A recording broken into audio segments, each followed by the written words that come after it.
Deputy Field Sirs Unit, OPA.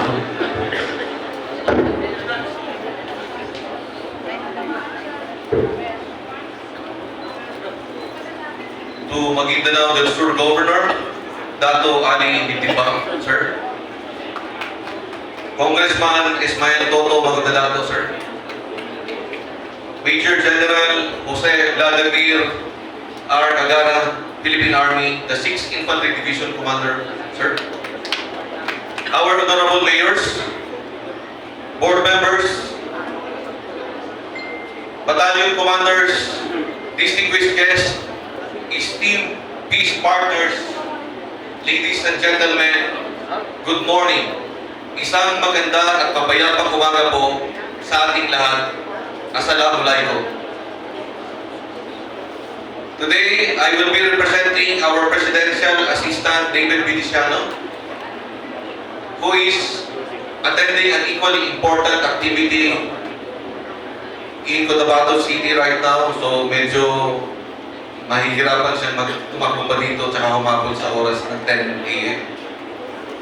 No, because today is the opening of the Mindanao Week of Peace. We are gathered here today to reaffirm our steadfast commitment to the continued implementation of the Small Arms and Light Weapons Management Program in the province of Maguindanao del Sur. We believe that the program's effectiveness and sustainability lies in the strong partnership between all stakeholders.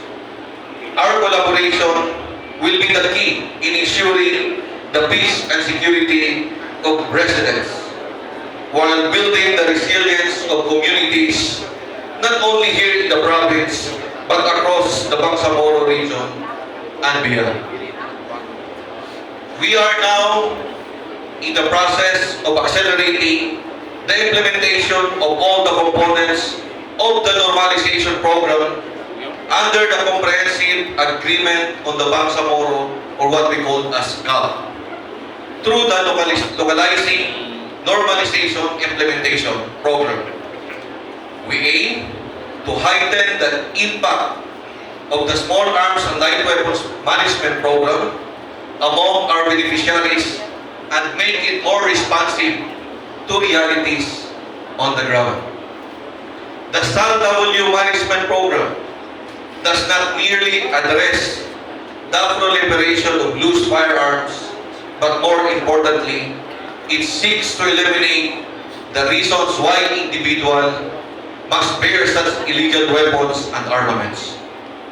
Through these interventions, we will be able to protect the welfare and safety of families while boosting the economic growth and development of communities.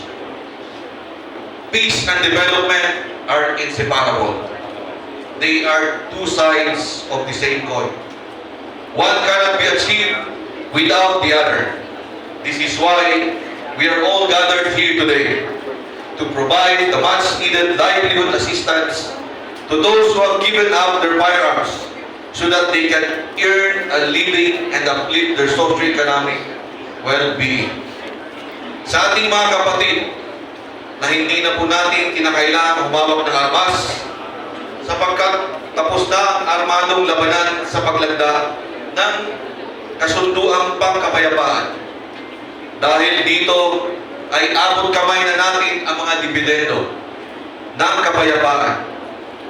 Pagkakataon na ito upang iangat ang inyong mga kabuhayan at tumikha ng isang mas magandang kinabukasan para sa inyong mga sarili at pamilya. Ang kapayapaan ay hindi binibigay.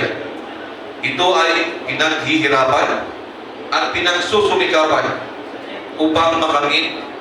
Kaya naman hinihingi ng aming ahensya, ang Office of the Presidential Advisor on Peace, Reconciliation and Unity, o tinatawag natin OPAPRO, ang inyong tulong at suporta upang patuloy natin maisulong ang mahusay na pagpapatupad ng SALW program dito sa inyong probinsya. with the help of the provincial government of Maguindanao del Sur, the AFP, the Moro Islamic Liberation Front, and our other peace partners, we are confident to achieve our shared vision to create peaceful, progressive, and resilient communities where our Bangsamoro brothers and sisters can thrive and reach their full potential. Maraming salamat at mabuhay po tayong lahat. Shukran.